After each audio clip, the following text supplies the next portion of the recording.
प्रिय किसान भाइयों, बढ़ती हुई जनसंख्या और जलवायु परिवर्तन के बीच ताज़ा और सुरक्षित भोजन की मांग को पूरा करने के लिए इंडोर खेती, घर के अंदर खेती जिसे कहते हैं, अत्यंत आवश्यक है। यह पर्यावरण नियंत्रित खेती पारंपरिक खेती की तुलना में 95% कम पानी का उपयोग करती है और मौसम की अनिश्चितताओं से मुक्त होती है। इंडोर खेती निम्नलिखित कारणों से बहुत महत्वपूर्ण और प्रभावी हो गई है। मौसम से सुरक्षा। पारंपरिक खेती तूफान, अत्यधिक गर्मी, पाले या सूखे जैसी प्राकृतिक आपदाओं पर निर्भर करती है। इंडोर खेती में तापमान, प्रकाश और आर्द्रता को नियंत्रित किया जा सकता है, जिससे साल भर फसल उगाई जा सकती है। जल संरक्षण और दक्षता। इसमें हाइड्रोपोनिक्स, एयरोपोनिक्स जैसी तकनीकों का इस्तेमाल होता है, जो पौधों को सटीक मात्रा में पानी और पोषक तत्व देकर जल की भारी बचत करती है। किसान भाइयों, इस प्रकार की खेती से कीटनाशकों से भी मुक्ति मिलती है। बंद और सुरक्षित स्थानों पर खेती करने से कीटों और बीमारियों का खतरा लगभग 9 के बराबर होता है। इससे बिना हानिकारक रसायनों और कीटनाशकों के स्वस्थ खराब रसायनों से मुक्त फसल प्राप्त होती है, जो आपके स्वास्थ्य के लिए बहुत अच्छा होता है। किसान भाइयों, इसी में एक तरीका वर्टिकल फार्मिंग की है। ये फसलों को परतों में उगाया जाता है, जिससे कम जगह और सीमित भूमि में पारंपरिक खेती की तुलना में कई गुना अधिक पैदावार प्राप्त होती है। ताज़ा और स्थानीय उत्पाद। शहरों के बीच अर्बन फार्मिंग इंडोर फार्म स्थापित करके ताज़ी सब्जियों को सीधे उपभोक्ताओं तक पहुंचाई जा सकती हैं। इससे लंबी दूरी तक परिवहन में होने वाले लागत, बर्बादी और कार्बन उत्सर्जन कम होता है और लोगों को ऑर्गेनिक फूड सब्सटेंस, ऑर्गेनिक भोज्य सामग्री जो स्वास्थ्य के लिए अच्छी होती है, मिल जाती है। खाद्य सुरक्षा। स्वच्छ कमरों और नियंत्रित वातावरण में उगाई गई फसलें स्वास्थ्यप्रद इसलिए भी होती हैं कि इसमें हानिकारक बैक्टीरिया जैसे ई कोलाई, साल्मोनेला जैसी बैक्टीरिया खाद्य जनित बीमारियां जिससे उत्पन्न होती हैं, इन उत्पादों में नहीं हो पाती हैं और ये भोजन सुरक्षित होता है। बताई गई बैक्टीरिया भोजन में जहर भी उत्पन्न करते हैं, फूड पॉइजनिंग उत्पन्न करते हैं। यदि आप इंडोर खेती और हाइड्रोपोनिक्स की शुरुआत करने के बारे में सोच रहे हैं, तो आपको मैं बता रहा हूं कि आप कौन कौन सी फसल उगाएंगे। जैसे हरी पत्तेदार सब्जियां, टमाटर, स्ट्रॉबेरी आदि उगा सकते हैं। आपके पास उपलब्ध जगह, छत, कमरा या खाली गोदाम कितनी है, इस पर भी निर्भर करता है कि आपकी खेती कितनी लाभकर होगी। आप इसके लिए जगह जगह ट्रेनिंग भी दी जा रही है। आपकी ज़रूरत के मुताबिक आपको इसके बारे में सलाह दिया जा सकता है। किसान भाइयों, हाइड्रोपोनिक्स, एक्वापोनिक्स, एरोपोनिक्स ये 3 तरह के इंडोर खेती के तरीके होते हैं। आपको इसके बीच में क्या अंतर होता है, मैं आपको बताने जा रहा हूँ और इसके क्या विशेषता होती हैं। लाइट साइंस टेक्नोलॉजी एक संक्षिप्त जानकारी प्रदान करता है और green house, vertical farming, poly tunnel और औषधीय पौधों सहित इंडोर खेती में इनके लाभों पर चर्चा करती है। हाइड्रोपोनिक्स क्या है? आइए इंडोर खेती की तीनों विधियों में से शायद सबसे प्रचलित और सबसे पुरानी विधि से शुरुआत करते हैं हम। यह ग्रीक शब्दों से हाइड्रो, जिसका अर्थ होता है पानी, और पोनिक्स मतलब होता है काम। जो पानी और से खेती की जाती है केवल, उसको हाइड्रोपोनिक्स कहते हैं। इसमें मिट्टी की आवश्यकता नहीं होती है। पौधों की जड़ें पोषक तत्वों से भरपूर पानी में मौजूद रहती हैं और इनके जड़ों को इसमें डुबो कर रखा जाता है। यह प्रणाली कई फसलों को दीर्घकालिक खेती के लिए डिज़ाइन किया गया है। हालांकि पत्तेदार सब्जियां, हाइड्रोपोनिक्स के लिए सबसे उपयुक्त हैं और जड़ी बूटियों के मामले में भी यही बात लागू होती है। वास्तव में लेट्यूस, स्ट्रॉबेरी, पालक, चेरी, टमाटर जैसे फल और सब्जियां एक अत्यंत सरल हाइड्रोपोनिक प्रणाली से भी अच्छी तरह से उगाई जा सकती हैं। हाइड्रोपोनिक्स प्रणालियों के सबसे बुनियादी प्रकारों में से एक है। हाइड्रोपोनिक्स कैसे काम करता है? हाइड्रोपोनिक्स प्रणाली के दो मुख्य भाग होते हैं, ग्रो बेड और जलाशय। बीजों को ग्रो बेड में रखकर कपों में या जो पानी और पौधों के पोषक तत्वों से भरे एक पात्र में रखे होते हैं, वृद्ध माध्यम मिट्टी के विकल्प के रूप में बोया जाता है। जलाशय पंप पोषक तत्वों से भरपूर पानी को ग्रो बेड तक पहुंचाता है, जिसमें बीज नियंत्रित वातावरण में अंकुरित होने लगते हैं और उनकी जड़ें पोषक तत्वों को सोख लेती हैं। हाइड्रोपोनिक्स के उपयोग के क्या फ़ायदे हैं? इसका एक फ़ायदा यह है कि हाइड्रोपोनिक्स प्रणाली को बड़े पैमाने पर व्यावसायिक प्रणाली के रूप में आसानी से प्रबंधित और नियंत्रित किया जा सकता है। अन्य लाभ यह है कि उत्पादकों को साल भर मौसम की परवाह किए बिना और बिना ज़्यादा मेहनत के घर के अंदर ताज़ी उपज उगाने का अवसर प्रदान करता है। साथ ही यह भी पारंपरिक मिट्टी आधारित प्रणालियों की तुलना में 90% कम पानी का उपयोग करता है। किसान भाइयों, इसके अलावा एक एक्वापोनिक्स खेती होती है। एक्वापोनिक्स में फसल उत्पादन के साथ साथ मछली पालन भी किया जाता है, या हाइड्रोपोनिक्स के साथ जब मछली पालन किया जाता है तो उसको एक्वापोनिक्स कहते हैं। ये कैसे काम करता है? मछली के अपशिष्ट और जीवित जीवाणुओं से प्राप्त पोषक तत्व पौधों के लिए उत्कृष्ट भोजन स्रोत प्रदान करते हैं।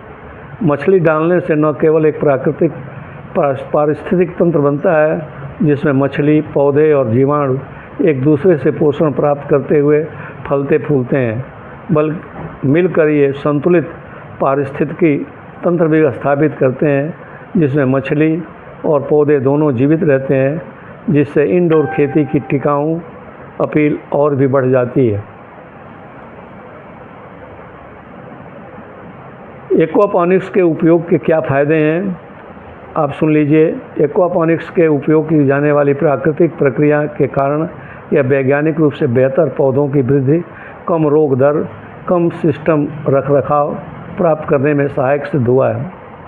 क्योंकि इसमें पौधों को पानी देने की आवश्यकता नहीं होती है, इसलिए यह उत्पादकों के लिए ऊर्जा और लागत के लिहाज से अधिक किफ़ायती है। किसानों के लिए अन्य लाभ यह है कि एक्वापोनिक्स प्रणाली में पौधे असाधारण रूप से अच्छी तरह से बढ़ते हैं। वास्तव में यह पारंपरिक खेती की तुलना में प्रति वर्ग मीटर 6 गुना अधिक उपज देता है। इसके कई कारण हैं। कुल उपयोग दर कम होने के बावजूद पानी की कमी कम नहीं होती है। मछलियाँ लगातार पौधों के लिए पोषक तत्व प्रदान करती हैं और पौधों की जड़ों को पोषक तत्वों की निरंतर आपूर्ति मिलती रहती है। पानी की निरंतर आपूर्ति का मतलब है कि ऑक्सीजन लगातार सीधे जड़ों तक पहुंचती रहती है, जिससे उत्पादकों को विश्वसनीय और स्वास्थ्य से भरपूर भोजन का उत्कृष्ट स्रोत मिलता है। इसके अलावा यह पारंपरिक खेती के तरीकों की तुलना में कम समय में अधिकतम फसल पैदावार प्राप्त करने में सक्षम होता है। एक अन्य लाभ यह है कि एक्वापोनिक्स के साथ यह 2 वस्तुओं का उत्पादन करता है, मछली और फल या सब्जियां, जो संभावित रूप से एक टिकाऊ व्यवसाय मॉडल प्रदान करता है, जो एक अच्छा रिटर्न और इन्वेस्टमेंट प्रदान कर सकता है। किसान भाइयों, एरोपोनिक्स क्या है? एरोपोनिक्स हाइड्रोपोनिक्स का एक प्रकार है, लेकिन इसमें मिट्टी से भरे ग्रो बेड का उपयोग करने के बजाय पौधों को लटकाया जाता है। उनकी जड़ों पर मुख्य पोषक तत्व भंडार से जुड़े एक स्वचालित स्प्रिंकलर सिस्टम द्वारा पोषक तत्वों का घोल का समय समय पर छिड़काव किया जाता है, जो दक्षता और सटीकता के साथ काम करता है। 1990 के दशक के उत्तरार्ध में विदेशों के भी वैज्ञानिक इस पर काम कर रहे हैं और इसे अंतरिक्ष में भी इस विधि का उपयोग करने पर विचार शुरू कर दिए हैं, जो बाद में जैविक नियंत्रण के लिए अपने स्वयं के प्रयोग के लिए स्पेस में रहने वाले वैज्ञानिक भोजन अपना तैयार कर सकते हैं। नासा ये 2024 में ये योजना को शुरू कर दिया है। संभवतः एयरोपोनिक्स का उपयोग करके अपना भोजन अंतरिक्ष में उगाया जाएगा। अपनी तरह की सबसे तकनीकी रूप से उन्नत हाइड्रोपोनिक्स विधि के रूप में माने जाने वाली एयरोपोनिक्स को एक दशक पहले भी बढ़ती खाद्य सुरक्षा संकट का एक आशाजनक समाधान माना जा सकता है। अब मैं बताऊं कि एयरोपोनिक्स कैसे काम करता है। इस मीडिया रहित विधि में पौधों की जड़ें शुद्ध हवा के संपर्क में जाती हैं। जड़ क्षेत्र में अतिरिक्त ऑक्सीजन की आवश्यकता से एयरोपोनिक्स विधि अधिक कारगर हो जाती है। एयरोपोनिक्स के बारे में बता रहा था क्योंकि इससे पौधे अपने तेल और शर्करा का निर्माण अधिक कुशलता से कर पाते हैं, जो पौधों में मूलभूत तत्व है। परिणाम स्वरूप पौधे का स्वाद अधिक समृद्ध होता है, जिससे इनकी वृद्धि तेज होती है और उच्च गुणवत्ता वाली स्वादिष्ट उपज प्राप्त होती है। साथ ही पैदावार 3 गुना अधिक होती है और फसल का आकार सामान्य से 2 से 3 गुना बड़ा होता है। किसान भाइयों, एयरोपोनिक्स के क्या फ़ायदे हैं? एयरोपोनिक्स कृषि प्रणाली में सबसे महत्वपूर्ण लाभों में से एक यह है कि यह बाहरी खेती की तुलना में 95% कम पानी और काफ़ी कम ऊर्जा का उपयोग करती है। सिंचाई की यह तकनीक स्थिरता को भी बढ़ावा देता है, क्योंकि फसल कटाई के बाद पौधों की सामग्री को धोने की आवश्यकता न के बराबर होती है। इसमें पानी का बचत होता है और कार्बन फुटप्रिंट में काफ़ी कमी आती है। यह सरकार की डिकार्बोनाइजेशन रणनीति 2021 के अनुरूप है, जिसका लक्ष्य 2050 तक नेट जीरो कार्बन उत्सर्जन हासिल करना है। इसके अलावा यह उर्वरकों पर निर्भर नहीं है। इसके लिए इसमें किसी भी हानिकारक रसायन या कीटनाशक की आवश्यकता नहीं होती है, जो इसे पर्यावरण के लिए लाभकारी बनाता है। एयरोपोनिक्स प्रणालियाँ पोषक तत्वों के सटीक अनुप्रयोग को भी संभव बनाती है, क्योंकि छिड़काव किए जाने वाले पानी या धुंध की मात्रा को खेती के क्षेत्र में प्रति मीटर के हिसाब से समायोजित किया जा सकता है, ताकि प्रत्येक किसान की व्यक्तिगत कृषि आवश्यकताओं को पूरा किया जा सके। इससे जीवन चक्र के प्रत्येक चरण में पौधों का स्वास्थ्य बेहतर बना रहता है। हाइड्रोपोनिक्स, एयरोपोनिक्स, एक्वापोनिक्स के लिए सबसे अच्छी विकसित तकनीक कौन सी है?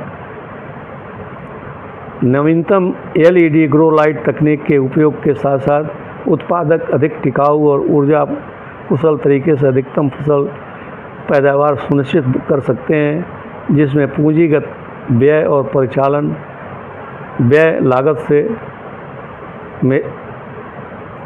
लागत में भी कमी आ सकती है। हाइड्रोपोनिक्स एक चुनौतीपूर्ण पहलू यह है कि पानी के pH स्तर को सही बनाए रखने के लिए प्रतिदिन पानी की विद्युत चालकता की जांच करना आवश्यक होता है।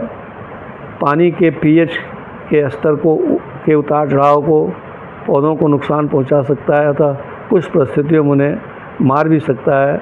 सौभाग्य से अब एक ऐसा समाधान उपलब्ध है जो pH स्तर को प्रभावी ढंग से नियंत्रित करता है। पिछले कुछ वर्षों में कृषि पद्धतियों में हुए तकनीकी विकास के कारण उन्नत सेंसर तकनीक किसानों को पानी के pH स्तर, वायुगति कार्बन डाइऑक्साइड स्तर, आर्द्रता, प्रकाश, ऑक्सीजन, पौधों के रोग, मिट्टी और तापमान जैसे प्रमुख विकास कारकों की वास्तविक समय में निगरानी करने के लिए अनुकूलित समाधान प्रदान करती है। एकत्रित डेटा किसानों को उस वातावरण का विस्तृत अवलोकन करने में मदद करता है जिससे उनकी फसलें उगती हैं और आवश्यकता अनुसार समायोजन करने में सहायक होता है। किसानों को नियंत्रण वापस देकर ये अधिकतम उपज प्राप्त करने में सहायक होता है। यदि आप इंडोर खेती के समाधान के बारे में जानना चाहते हैं तो अगले वीडियो में मैं आपको इस संदर्भ में बताऊंगा। आप इस वीडियो को पूरा सुने, इसके लिए बहुत धन्यवाद है। यह न्यू तकनीक है, आप इसके बारे में उत्साहित हों और जो भी सवाल आप पूछेंगे मैं अगले वीडियो में आपको बताने का प्रयास करूंगा। वीडियो सुनने के लिए आपको बहुत बहुत धन्यवाद।